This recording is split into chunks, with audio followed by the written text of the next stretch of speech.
My sugar daddy's first love was coming back to the country. Knowing I stood no chance, I tearfully packed up the few things I had accumulated over the years. The deeds to 5 downtown condos, the keys to a Rolls-Royce, a Maserati, and a Lamborghini, and my Patek Philippe, Vacheron Constantin, and Jaeger LeCoultre watches, all stuffed into my Hermes bag. Then I fled on the same trusty old electric scooter I had when I first moved in with Adrien. A month later, Adrien, returning from a business trip, stared at the empty villa. After a moment of silence, he called the police. 3 years ago, I was just a regular, vain college kid. My biggest splurge was saving up for 3 months to buy a pair of Air Jordans. To afford a 40-game skin, I slept with a rich CEO I met at a bar. I was sore for 3 days straight afterward. But seeing my bank account go from double digits to 7 figures, I had to smother my laughter in my pillow that night. The first time Adrien saw me, he just froze. I slid onto his sturdy lap with a drink in my hand and said, "What are you looking at? Am I that cute?" He pushed me away with a cold look on his face.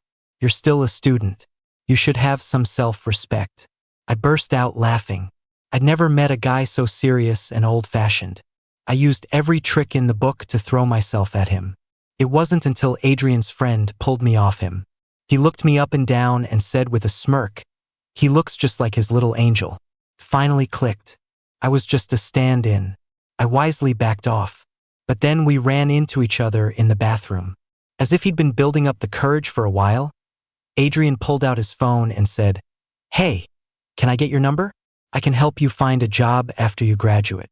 "Sure," I said. So, there I was, taking a leak with one hand and adding Adrien as a contact with the other. Just as he was about to leave, I finished up. Before he could react, I yanked him into a stall. I didn't even have time to pull up my pants before I planted a boozy, passionate kiss on him. I was drunk, but Adrien didn't know that. He was breathing heavily, nibbling on my neck. "What do you want? I'll buy it for you tomorrow," he asked. As I was moaning and groaning, I remembered the new skin in my game. "Money," I said. "I like money." When I woke up in a hotel the next day, there was a thick stack of cash on my phone. I texted Adrien. "Is this my payment for the 3 positions we tried last night?" He sent back a speechless smiley face. And from then on, our bad habit of him throwing money at me every time we met never stopped. One day with him, and my roommates would be calling me daddy for the next 3 months. After about 6 months with Adrien, I was living like a total peacock. I'd beg him to buy me anything expensive and brand name, and if he didn't, I'd throw a massive fit. Adrien would just pay the bill with a stern look on his face, then pinch my cheeks or tug my ear while steering with one hand. "Where did you pick up such a bad habit?" He'd scold. "What's next?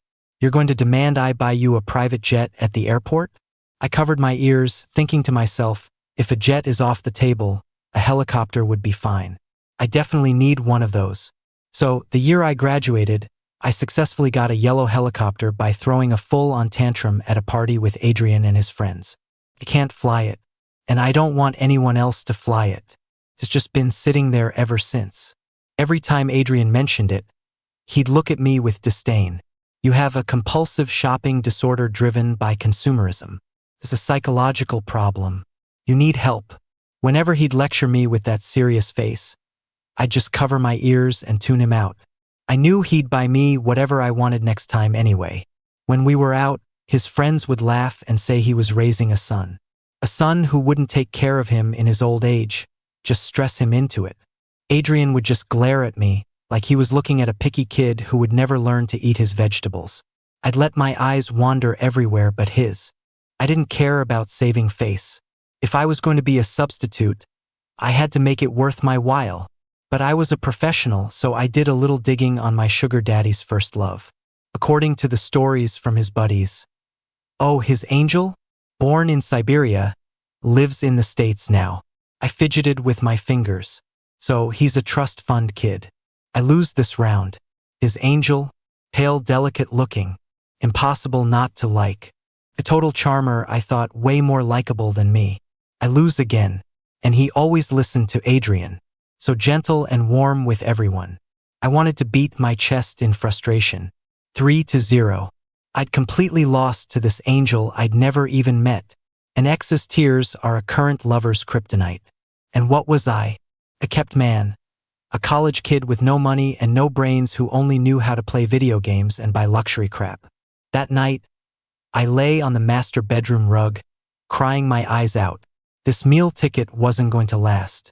Once his first love came back, I'd be completely unemployed. I'd have to get a real job, sipping a 2-iced Americano with a coupon every morning, ordering a sad microwave meal for lunch with a BOGO deal, and getting pissed off by annoying coworkers in the afternoon, only to splurge on a 7 artisanal pastry to make myself feel better. I'd come home to a tiny, run-down apartment with nothing in it, and have to turn off the lights early to save on electricity. I cried. I sobbed my heart out. Adrien threw a file at me. If you don't get in the shower and go to bed right now, you can get out, he snapped. That just made me feel worse. I snatched the stupid papers, shoved them in my mouth, and started tearing them to shreds. I chewed and chewed and chewed. I'll chew you to death, you old bastard. By the time he reached over to smack me, the documents were beyond saving.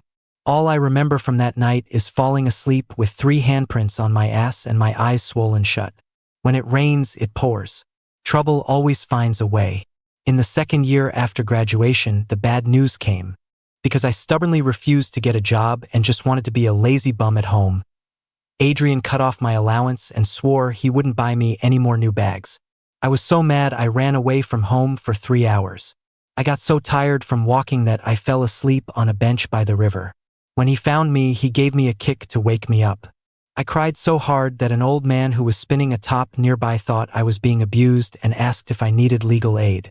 I glanced nervously at Adrien, then back at the old man. He's my brother, I mumbled. We just had a fight. The old man wasn't convinced.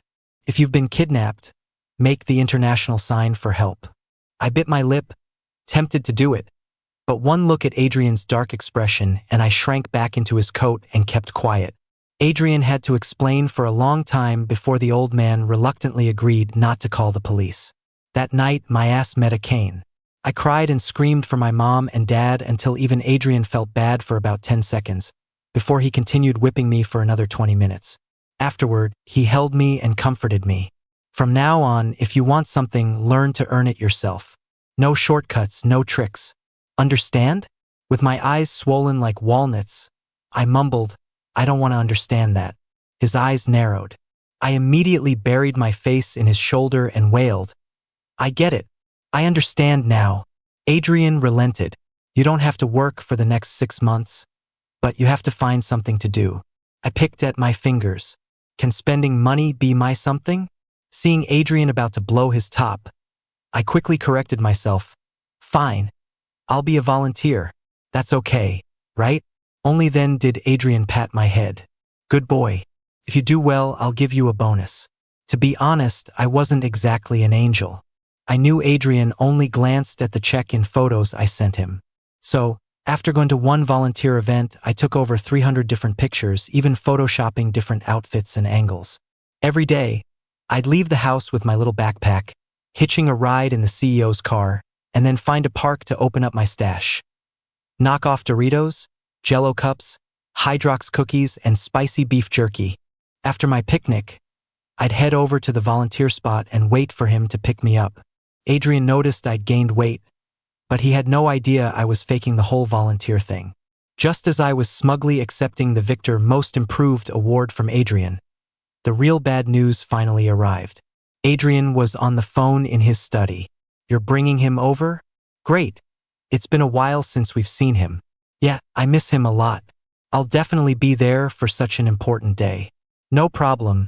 Just have my secretary handle the arrangements. I was standing on the other side of the door. For the first time, I didn't have the nerve to barge in with a goofy grin. Damn this study and its shitty soundproofing. Now I was in no mood to ask Adrien to buy me the new game skin. And damn you, Adrien, for cutting my allowance.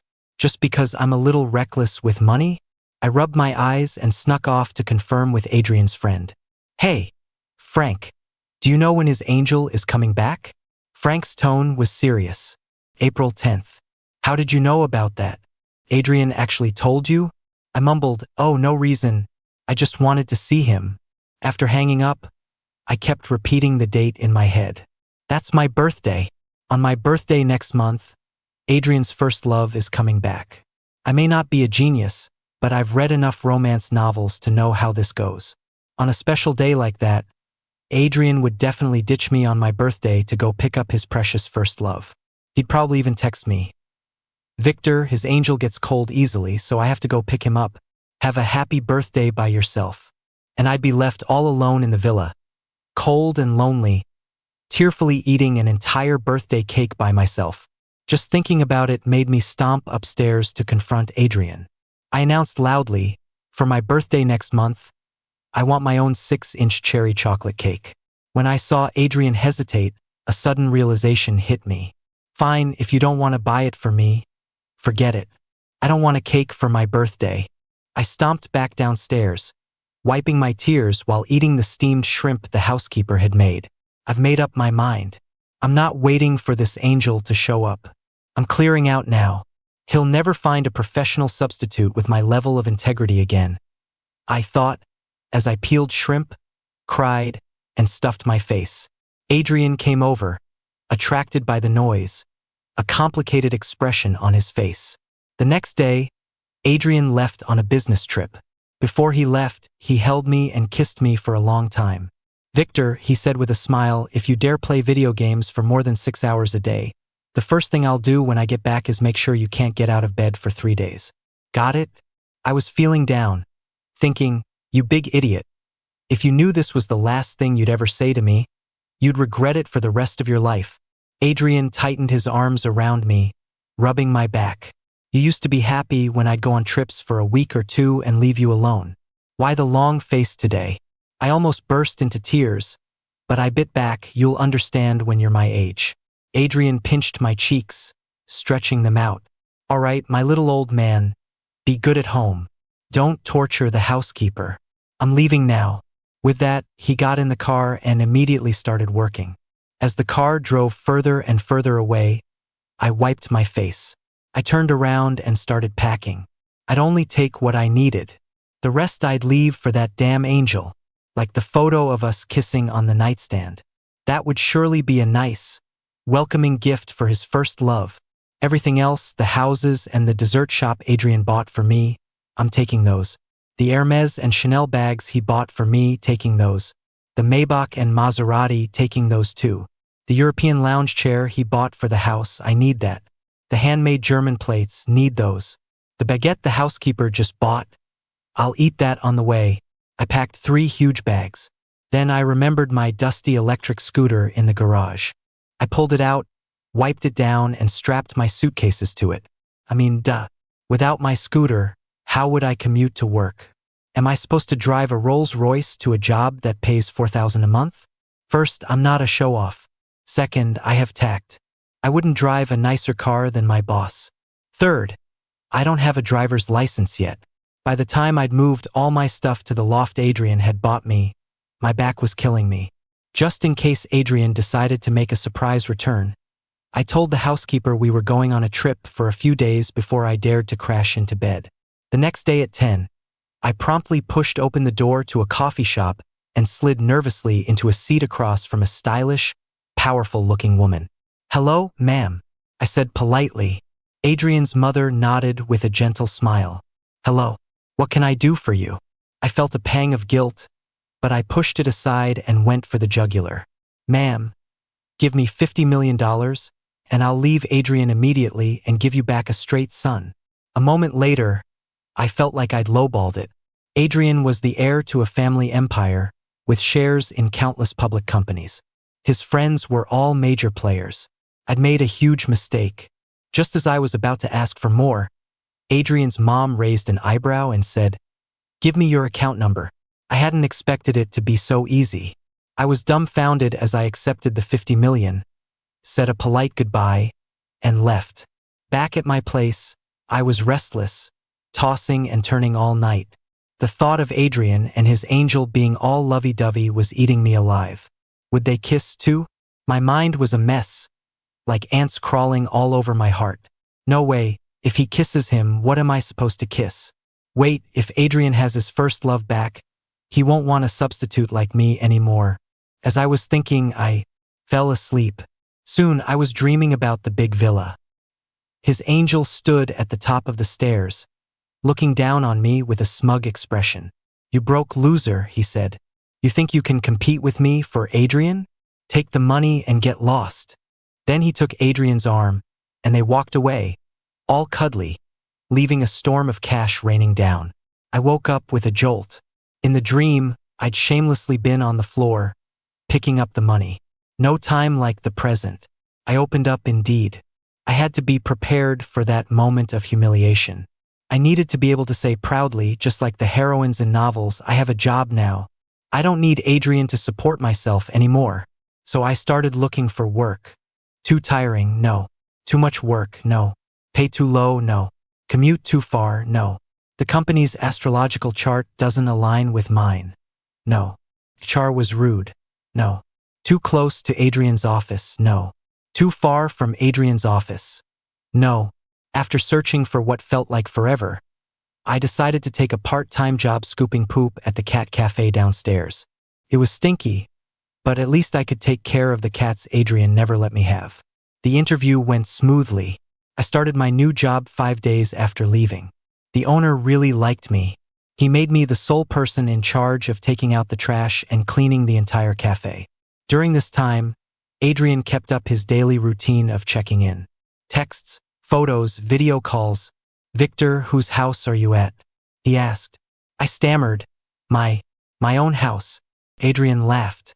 "So I go on one business trip and you've already moved us into separate houses?" When he saw me hesitating and not saying anything, he got serious. "If something's bothering you, you need to talk to me. Don't keep it to yourself. How am I supposed to know what you're thinking?" My eyes instantly filled with tears. Before I could say anything, Adrien cut me off, speaking earnestly. "You miss me so much you're about to cry, aren't you?" I thought about it. That was pretty close to the truth, so I nodded. He chuckled, relieved. "It's okay. I'll be home in a couple of days." "What? Who said you could come back?" I yelped. Adrien frowned. "Victor, what's that supposed to mean?" I let out a frustrated scream and hung up the phone. Is it too late to flee the country to escape my sugar daddy? What if his first love comes back and he still wants me as his secret lover? I already ran away. What if he wants a refund? I collapsed onto the sofa, hearing my tears drip onto the cushions. If Adrien still wants me, I'll just shamelessly stay. No angel or sweetheart could drive me away. I don't even need the money. The air was still for a few seconds. I suddenly sat up, looked around the room, and prayed to the heavens. Dear God, I was just kidding. I definitely still want the money. When Adrien got home from his business trip, his face was darker than the bottom of a burnt pot. His plan had been to dump his work on his subordinates and take Victor on an early vacation to a coastal city down south. But for the past month, the kid had been giving him the silent treatment, ignoring his calls and texts for some unknown reason. Before boarding his flight, he called the housekeeper to ask what Victor was up to. The answer he got was, "Weren't you and Victor on vacation? He hasn't been home for days." Adrien pinched the bridge of his nose. The moment he landed, he started checking the security footage. From the day he left, he watched the small, skinny figure on the screen pack up his belongings, taking everything of value but leaving their photo together on the nightstand. Adrien's heart sank. He closed the laptop and postponed his evening meeting, deciding to rest for a bit before confronting Victor. Stepping into the entryway, Adrien sighed. Usually, Victor would at least pretend to be happy to see him, walking over for a kiss while still mashing buttons on his game console. His eyes would never leave the screen, but his kisses always tasted like orange juice. His pockets were always full of half-eaten bags of chocolate candies, which he'd foolishly pull out, immediately handing Adrien trash the moment he walked in the door. Adrien would always find chocolate smudges on the dirty clothes he picked up off the floor. "You eat half a bag and throw the other half away," he'd scold, "and you still hoard food like a little mouse." But today, no one was here. It strangely reminded Adrien of when Victor was still in college. He'd drop the boy off at his dorm and come back to the same cold, empty house alone. He changed his shoes and walked into the living room. Adrien sat on the sofa and pressed his fingers to his eyes. Suddenly, he realized something was wrong. He stared at the blank wall, trying to remember what the TV used to look like. Adrien hesitated for 3 seconds between calling the police and not calling the police. Just then, his mother called. "Son," she asked, her voice tinged with mockery, "are you still having your engagement party?" "Yes, why wouldn't I?" Adrien replied. His mother laughed. "Well, that little boy of yours already came to me for a breakup fee. Did you not give him enough allowance? Did he leave you? I told you a relationship built on material things is a fragile one, you know." Adrien hung up on her instantly. He was about to throw his phone when it clattered to the floor. Only then did he realize the single-seater sofa had been taken too. Adrien laughed, a bitter, angry sound. He snatched his phone back and called his friend. He got straight to the point. "Victor ran away from home.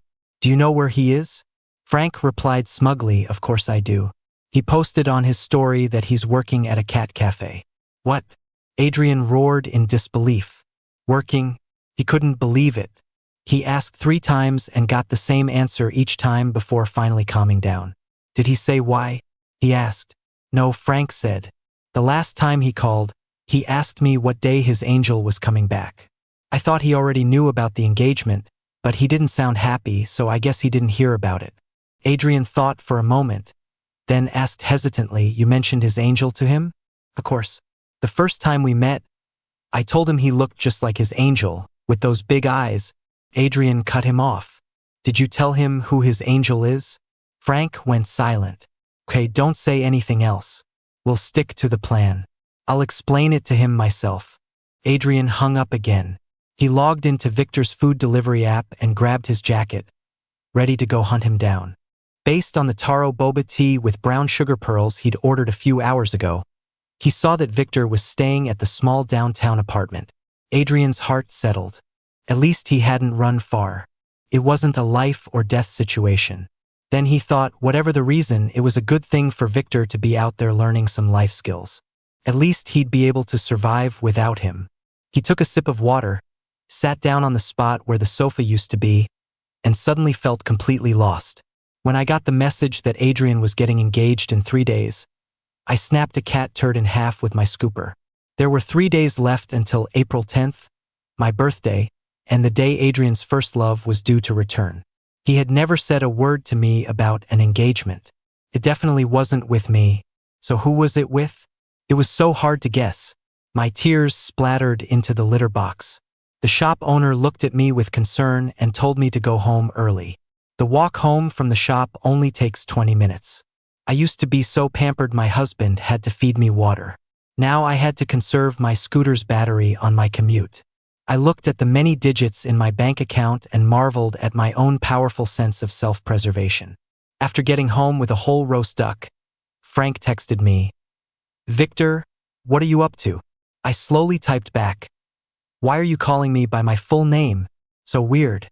Frank continued, "Adrien's stuck on his business trip and can't make it for your birthday. How about I take you to Hawaii to celebrate?" "No thanks." I tossed my phone aside and started eating the duck. Easy for him to say. Why couldn't Adrien come for my birthday? Because some other guy was just too captivating. Out with the old, in with the new. God damn it. I muttered incoherently. Then I picked my phone back up and replied, "Okay, what's the plan? You're paying?" Frank replied instantly, "Yep. You won't have to spend a dime." I closed the message, my thoughts drifting as I stared at Adrien pinned at the top of my chat list. For a month, he had sent so many texts, made so many calls. "Victor, have you eaten? Don't eat too much chocolate. Are you asleep yet? Is it dark over there? Remember to take your calcium pills and drink bone broth, or you'll be deficient again at your next checkup." I hadn't dared to reply to any of them. Today, I impulsively clicked on his profile. I saw his latest post was a photo of a blue velvet box. The caption read, "Finally, the day has come." My eyes welled up. If it's an engagement party, he'd have to get a ring, right? He's never bought me a ring. He's the worst. Who gets engaged the second their first love comes back to the country?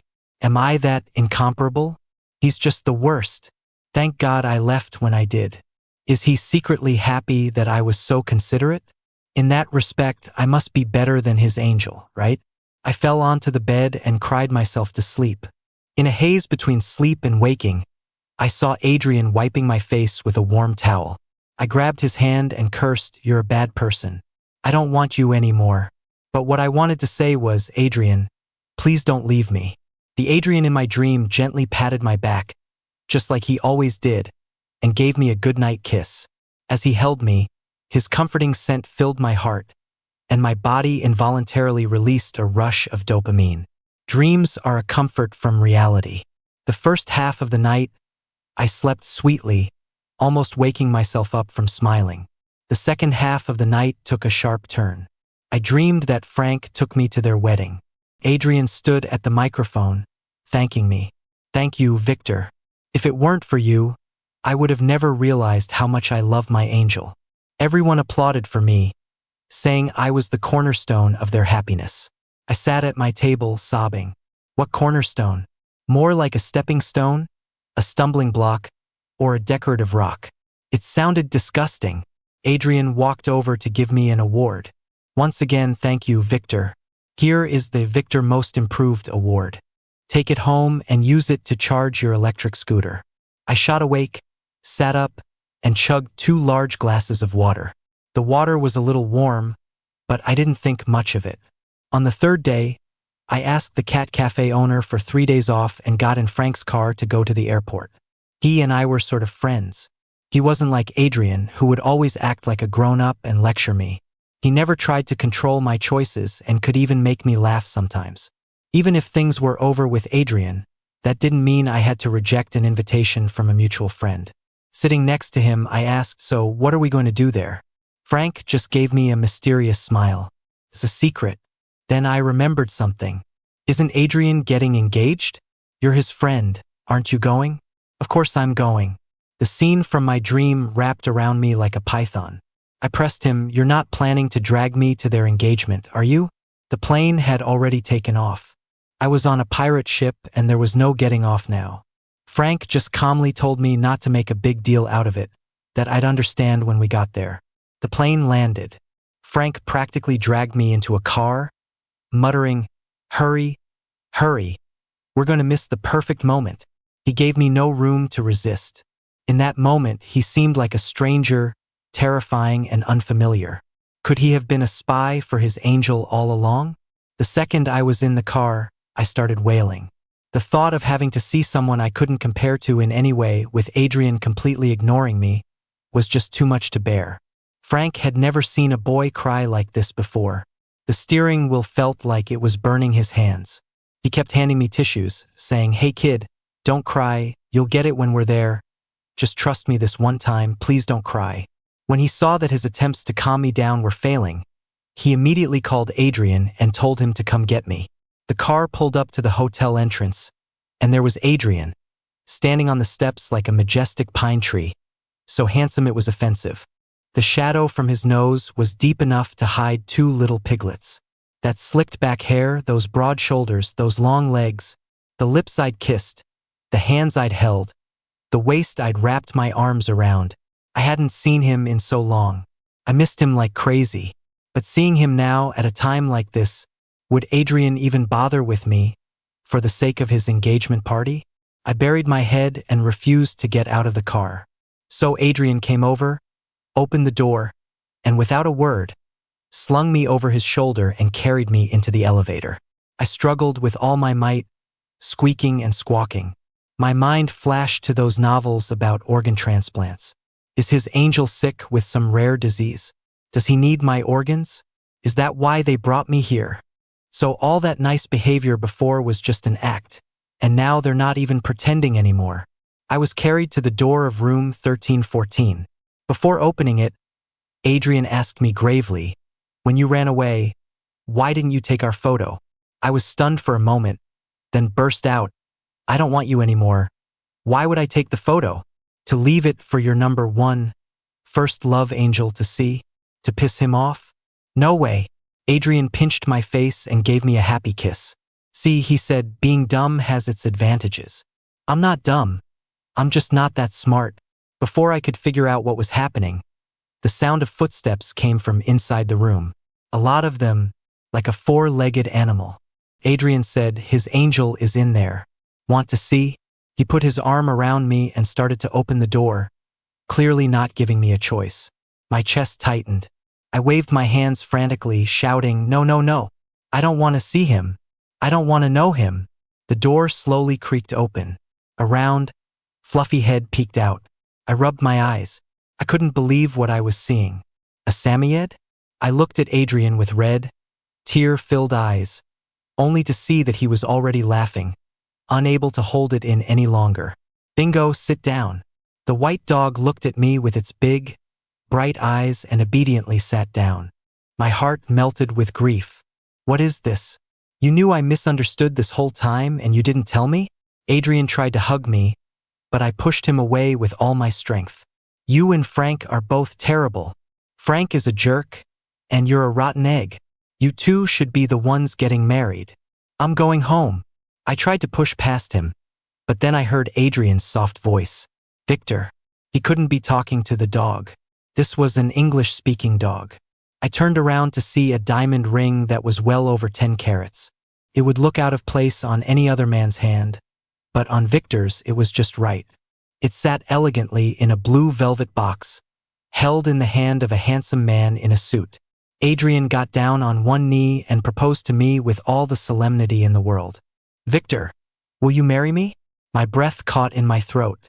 Who gets proposed to at a hotel after crying their face off? So this engagement party was for me. Who has an engagement party without telling the other person? This paternalistic, controlling man. Does he have any idea what he's doing? "Yes, Adrien," I cried. "I will." Standing at the door in my loud, floral tourist shorts, with a fluffy white Samoyed tumbling around like a seal, I cried as I gave away my entire life. Adrien put the ring on my finger and pulled me into his arms, kissing me. It had been so long. It was so sweet. He whispered in my ear, "There are even more expensive gifts to come." My eyes lit up. I was about to ask what, but he silenced me with another kiss. The doors to the room behind us flew open. Our friends, who had been hiding in the dark, came out, setting off confetti poppers. Pop! Adrien was kissing me so deeply I didn't have time to duck. Tiny, pretty paper flowers rained down all over my head. The engagement party was held abroad. The ring was delivered by the dog. It was an even bigger ring. Adrien proposed again on one knee again. The officiant asked how we met. I scratched my head, trying to recall my drunken state that day, and shot Adrien a desperate look for help. Adrien was calm. He took the microphone and announced to the world, "Frank and I were playing basketball at his university when I saw him walk by. He hadn't gone home for the national holiday. It was love at first sight. I couldn't help but ask a friend to set us up." My jaw dropped. I had only left my dorm once during that holiday. I hadn't even washed my face or brushed my teeth. I was just going to pick up the Air Jordans I'd saved up for 3 months to buy, and I was wearing my grimy Tigger pajamas. "Adrien, you're terrifying." I wanted to cry, but it would have been too embarrassing in front of everyone. After the ceremony, Adrien went to play golf with his friends. His mother suddenly sent someone to ask me to her room, saying she wanted to talk. My scalp tingled. Had she remembered the breakup fee? Was she going to ask for the money back? I walked in, trembling. Bingo jumped on my leg, barking excitedly. "Bingo is 10 years old," his mother said directly, "but he's in good health. His father and I got him when we were still married.